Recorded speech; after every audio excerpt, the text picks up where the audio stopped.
Assalamualaikum warahmatullahi wabarakatuh. Perkenalkan kami dari kelompok 4 yang beranggotakan saya sendiri atas Suci Ramadan, dan rekan saya yaitu Ferdinand Kartika Wahyudi, Nur Komalasari, dan juga Siti Maryam. Pada kesempatan kali ini kelompok kami akan mempresentasikan materi tentang pemanfaatan aset atau BMD. Next slide.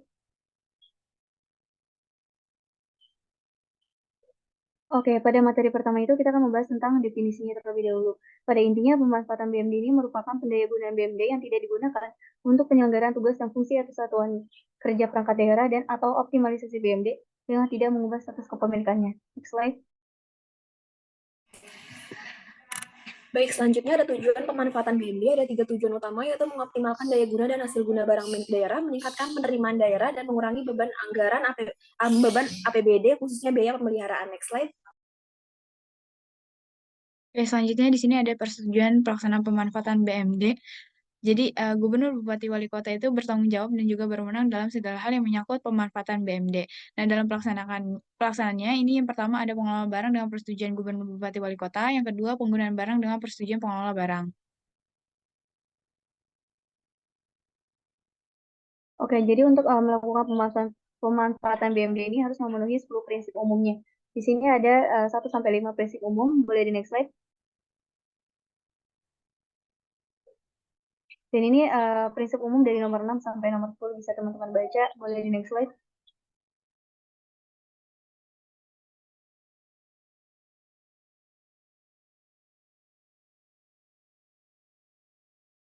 Selanjutnya ini ada mitra pemanfaatan BMD, di mana sesuai dengan bentuk pemanfaatannya, mitra pemanfaatan BMD terbagi menjadi 5, yaitu penyewa, peminjam pakai, mitra KSP, mitra BGS atau BSG, dan mitra KSP.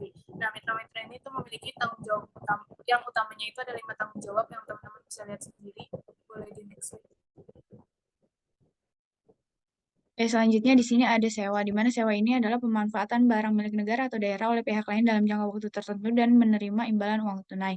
Dan diatur dalam Peraturan Pemerintah Nomor 27 Tahun 2014 Pasal 28 tentang pengelolaan barang milik negara atau daerah. Nah, di sini ada aturan sewa BMD. Yang pertama ini jangka waktu sewa secara umum itu 5 tahun dan dapat diperpanjang. Lalu hasil sewa BMD merupakan penerimaan daerah dan seluruhnya wajib disetorkan ke rekening kas umum daerah. Dan yang terakhir, formula besaran sewa untuk BMD ditentukan oleh Gubernur, Bupati, dan Wali Kota.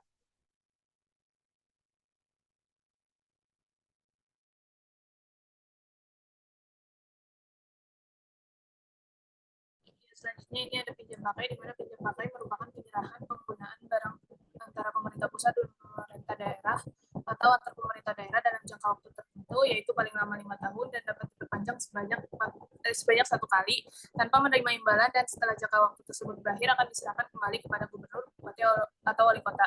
Nah, aturan atau ketentuannya itu telah diatur lebih lanjut dalam Peraturan Pemerintah Nomor 27 Tahun 2014 Pasal 30. Next.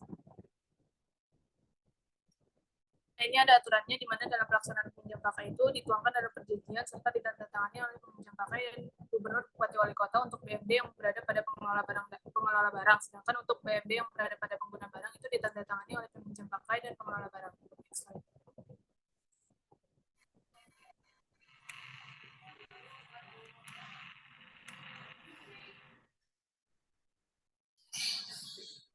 Baik, lanjut pemanfaatan yang ketiga, yaitu ada kerjasama pemanfaatan atau KSP. Jadi pendaya gunaan barang milik daerah oleh pihak lain dalam jangka waktu tertentu dalam rangka peningkatan penerimaan negara bukan pajak atau pendapatan. Nah, di sini objeknya itu ada tanah atau bangunan, sebagian tanah atau bangunan, dan selain tanah atau bangunan. Nah, di sini ketentuannya itu cukup banyak. Yang paling penting itu di sini adalah jangka waktu kerjasama itu adalah paling lama adalah 30 tahun. Bisa next slide. Selanjutnya ada bangun seraguna, di mana bangun seraguna ini adalah pemanfaatan barang milik negara atau daerah berupa tanah oleh pihak lain dengan cara mendirikan bangunan dan atau sarana berikut fasilitasnya, dan setelah selesai pembangunannya diserahkan untuk didayagunakan oleh pihak lain dalam jangka waktu tertentu yang disepakati.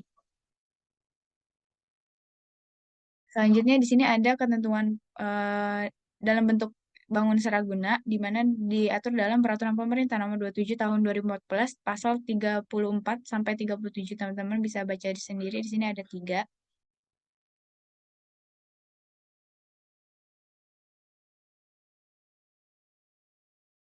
Oke, selanjutnya ada KSPI. KSP ini adalah kerjasama antara pemerintah dan badan usaha untuk kegiatan penyediaan infrastruktur sesuai dengan ketentuan peraturan perundang-undangan.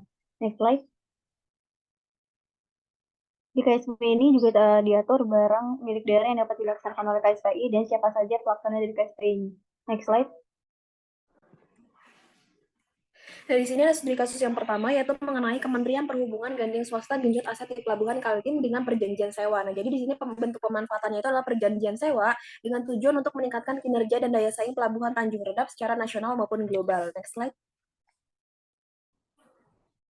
Ya, di sini ada studi kasus yang kedua, yaitu Direktorat Jenderal Kekayaan Negara meminjam pakaikan Rumah Sakit Karun, di mana DJKN melalui Lembaga Manajemen Aset Negara itu menandatangani perjanjian pinjam pakai Rumah Sakit Karun kepada pemerintah Kota Luksumawe yang terdiri dari tanah, bangunan, dan peralatan dengan jangka waktu 5 tahun, di mana pemanfaatan ini diharapkan nantinya akan meningkatkan value dari aset yang dikelola sehingga dapat memberikan manfaat sosial ekonomi bagi pembangunan daerah dan negara.